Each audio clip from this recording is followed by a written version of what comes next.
I want to move on to women's basketball.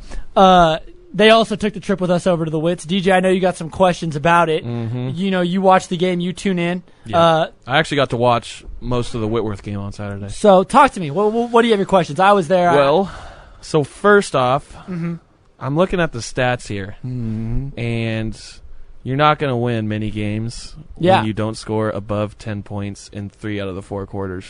You know, it's a really good point. Yep. You got to score to win. Yeah.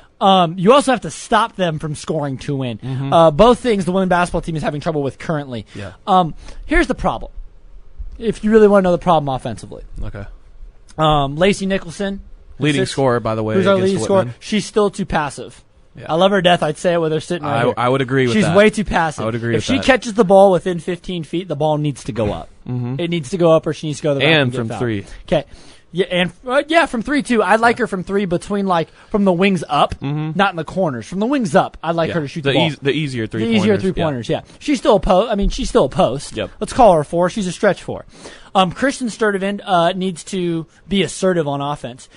I feel like that's just their She could problem. She could mess around and have 19 in a quarter. She's done it. I don't understand. She stops. She just decides not to shoot the ball one game. It just looks like when she's dribbling too, she just is looking. To she pass. looks fearful. Yeah, and she looks to pass. Yeah. Sammy. Sammy Calais can drop 30 and shoot you into a game, or can have 6 and shoot you out of one.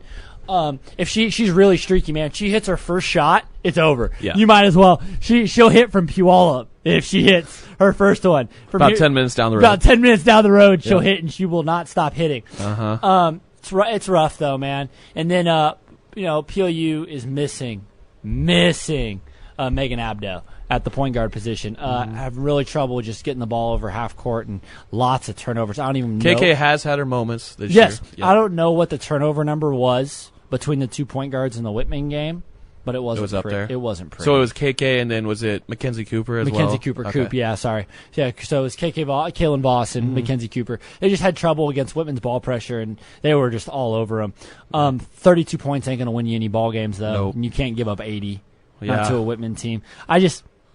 Here's my thing. Yeah. Coach Childress, fantastic coach. Doing all the right things. Willing to try anything at this point. She runs a Division I offense. Runs a Division I offense. Kind of explain that to our listeners. Okay, so a Division I offense is based on your players' individual skill sets, and you're expecting them to be able to beat their players off the dribble and make plays. Yep. The problem here, Which right now they don't the have. problem here is, DJ, they don't have that, Yep. right? And it's clear to see it once they do it. They run great offense. They run their stuff very well coached. You can tell they run their system very well. It's very well done, but it's not putting them in positions to be successful. It's putting them in positions, but not to be successful. And they play like robots because they're just told to do what they're supposed to do.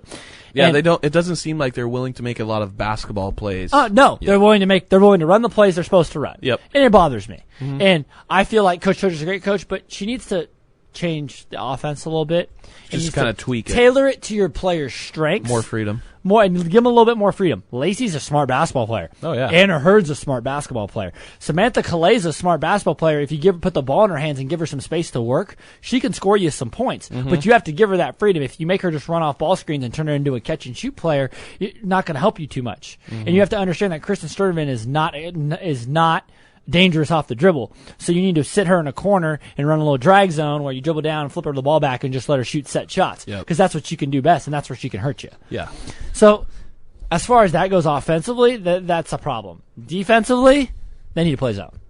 They can't guard anybody man-to-man. I couldn't agree more with you. You need to run 2-3 zone. Yep. Forces the offense to shoot a lot of threes. A lot of three-pointers. In women's basketball, the three-pointer is the lowest percentage shot. 32%. Yep. And when you're forcing them, it's kind of a hit or miss because, I mean, if they're hitting... No, you got to play the percentages, though, DJ. Yeah, that's true. You've lost, 13 of your 14 games you've played. They're 1-13 right now. You got to play the 1-14, percentages. sorry. You got to play the percentages. Pack it in. Don't let any ball penetration. Make them shoot. Yep. Make them shoot. Guess what? So here's the deal. Let's say, you know what? Let's say the women shoot 52% from the field. PLU or PLU the opposing women. team? Let's say they'll shoot 52% from two. Which is really good. Which is really good. Or let's say 40%. We'll call it 40% from two. Okay. So about average. About average. The other team shoots 30% from 3. Mm-hmm. So if they go down and make their first shot, hit their first 3, okay, it's 3-0. Okay, they're not going to hit a 3 for the next 2 possessions. Yep. If you sit in zone, right? Yep. So let's say they go 1 for 3. So average. And plus, it's better for rebounding because you're in the paint. Okay. So, then you're all packed in. So then you can get the ball out and run, which is when the women are most effective. Yep. So if I score 2 of my next 3 layups, it's 4-3, right? So percentages, right? So they hit another 3, okay? You're a big play the stats guy. Yeah, huh? so it's now it's 6-4, right? Okay, so if I hit my next 2 layups and miss 1, okay, now what is it? 8-6. Now it's a 1-point lead. Now it's a 2-point lead. Yep. You see where I'm going with this? And by the way, 8 points would be a high score for the Lutes, maybe for a quarter. Yeah, this is my thing. But you need to put them in a position where they can score, and they can't score when the other team's defense sets up. So let's run the floor, and when you're not going to run the floor, let's stretch out the other defense and make them rotate the ball and place them. I think that when the Lutes get in a fast-paced game, they just can't. They can't do that. They don't have. If you look push at the patience, push the ball. If you got an open shot, take it. If not, set something up. But set something up that's going to play to your player's strengths. Yeah. Don't just set something up for the sake of it. If you look at the rosters of some of the teams they're playing, yeah. they'll take up the whole page, and then you look at our roster, and it's just about halfway down the page. We don't have the depth, freedom, I guess, if you will, to play 10 to play 10 women. No. Yeah, no. We don't, and that's fine. Yeah. But so you have to figure out. Just got to work that much harder. You have to figure out ways to make it work. You don't have much room for error. And the definition of insanity is doing the same thing over and over again, getting the same result. and expecting something different to happen. Yep. Okay.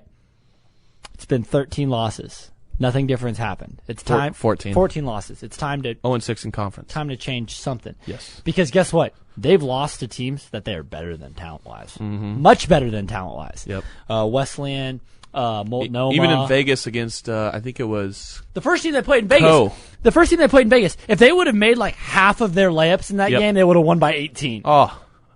18! So true. I was actually there. And they ran the floor. That was a game they ran the floor and got layups. Yep. It was incredible to watch. Yep. Yeah, the women's it's a tough deal. It is a tough deal. With us knowing Lacey, knowing what she's going through, I mean, I give her props for sticking that out. That is not easy. She is such a leader on that team. And keeps such a positive manner. The attitude she takes to work every single day is absolutely... I can't say enough about Lacey Nicholson and what she does and what she brings to that team, because without her, I think the attitude on that team would be so much different, man. I mean, I don't know about you, but... No, I couldn't agree more. It's funny to talk about her when she's not here, because... She's probably listening right now. Yeah, she's probably just listening, smiling. being like, I cannot believe they're talking about me right now. No, you deserve it. And we don't do it enough when you're here, because that's kind of weird for us to talk about you when you're in the room. You know what I'm saying? But yes, Lacey, by the way, she plays pretty good at volleyball too. It doesn't. I heard you guys got some dubs last night. We did get a couple wins. But Lacey, in all seriousness, what you do and what you bring to that women's team is incredible. Do you want to give us the 2-score wrap-ups of both the men's and women's games? Go with the men's games. Give us the wraps of those games, or give us the women's games and give us the wraps of those. Yeah. So PLU lost 41-88 against Whitman on Thursday or Friday. My fault. And then 43-66 against Whitworth. They got it to within, I think it was an 8-point game. Yeah, in the fourth. Was that the fourth or the third? The third. And then Whitworth outscored PLU 21-6 in the fourth quarter.